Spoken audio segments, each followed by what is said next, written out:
உண்மையிலே நான் ஆண்டவருக்காக ஓடணும்னு சொன்ன ஒரு வைராக்கியம் என்று சொன்னால் இன்றைக்கு நான் மறுத்திருந்தால் அந்த இடமே தெரியாது.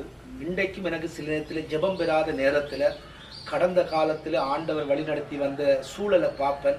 நான் கடந்த காலத்தில் அந்த குடல் கொட்டுப்பட்டவனாக தனிமையில் மரணத்தில் போராடி கொண்டு சம்பவங்கள் வரும்.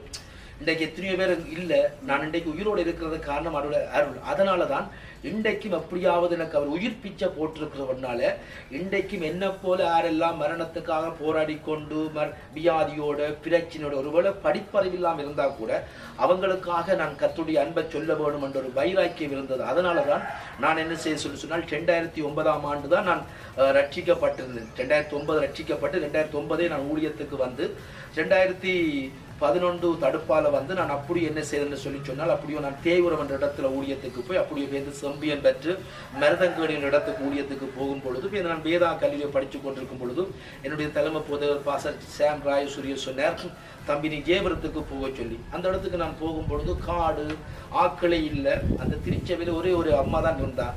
உண்மையில எனக்கு பயங்கர சவாலாக இருந்தது, கஷ்டமாக இருந்தது. ஆண்டவர் எனக்கு விசுவாசத்தை காண்பித்தார். படிப்பறிவில்லாத எனக்கே ஒரு எதிர்காலத்தை இருக்கும் பொழுது இந்த இடத்துல நிச்சயம் ஆண்டவரினை ஆசீர்வதிப்பான்னு தெரிஞ்சு அந்த சேர்ச்சில் ஒரே ஒரு அஞ்சு தான். அப்போ அவாவோட சேர்ந்து நாங்கள் அதிகமாக ஜெபம் பண்ணுவோம் என்று சொல்லி சொன்னால் ஜெபத்தை தவிர வேறு எந்த ஒரு காரியத்தாலும் எங்களுக்கு சாதிக்க முடியாது. அப்போ நாங்கள் அதிகமாக ஜெபம் பண்ண வழிக்கிட்ட வந்த உவாச கூட்டம் என்றாலும் அந்த அம்மா தான், ஆறாவது என்றாலும் அந்த அம்மா தான், இரவு ஜெபம் என்றாலும் அந்த அம்மா தான், முக்கியமான கூட்டம் அந்த அம்மா தான். பேருந்து நாங்கள் ஜெபிக்க வழிக்கிட்டோம். 2015 ஆண்டு எனக்கு திருமணம் நடந்தது.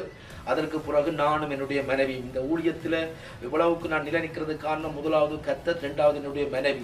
என்ன நாங்கள் கடினமான சூழ்நிலையில் எப்பொழுதும் நான் சோர்ந்து போகிற நேரத்தில் என்ற மனைவி சொல்லுவா, நீங்கள் யோசிக்க வேண்டாம், இன்றைக்கு நீங்கள் கண்ணீரோடு இருக்கிறீங்க, இன்றைக்கு நீங்கள் நெருக்கத்தில் இருக்கிறீர்கள், ஒரு நாள் கர்த்தர் உங்களை பெருக்கத்தில் கொண்டு வருவார்.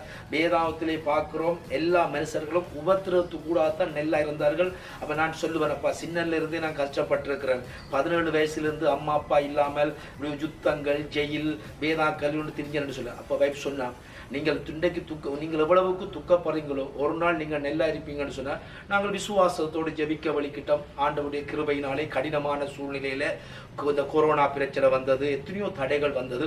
இந்த கொரோனாக்குள்ள கர்த்தருடைய கிருபையினாலே ஒரு 500 பேர் இருக்கக்கூடிய ஒரு ஆலயத்தை கட்டுவதற்கு தேவன் உதவி செய்தார். இவங்களோட ஊழியத்திலே 40க்கு மேற்பட்ட குடும்பம் இருக்கிறார்கள். சின்ன பெருசெல்லாம் சேர்த்து ஒரு 100க்குட்பட்ட ஜனங்கள் இருக்கிறார்கள். பெரிய சவால்கள் மத்தியிலும் ஆண்டவற்ற ஊழியத்தை செய்து கொண்டு போறோம்.